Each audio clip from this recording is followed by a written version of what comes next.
प्रणाम, कैसन बनी जा।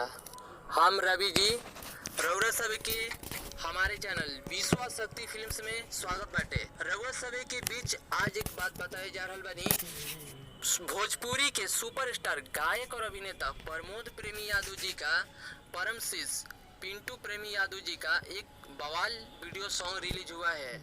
ये गाना इतना बवाल है कि आप लोग सुनेंगे तो मगन हो जाएंगे। इस गाने को SRK म्यूजिक पर रिलीज किया गया है, जो कि एल्बम के नाम है सैया मांगे चॉकलेट और गीत लिखे हुए हैं दीपू यादव जी ने, संगीत से सजाए हैं प्रियांशु सिंह जी ने, जो कि ये गाना पूरे मार्केट में भी बवाल मचाया है। रउरा सभी के बीच एक और बात बताया जा रहा बनी कि कुछ दिन पहले प्रमोद प्रेमी यादव जी का एक बवाल सॉन्ग रिलीज हुआ था, हाथी का सूंड, जो कि वो अभी साउथ में भी धूम मचाया हुआ है। अगर वो भी गाना अगर वह सब नहीं कीजिए सुन ले तो जा हाथी का सूंड के भरपूर आनंद लीजा।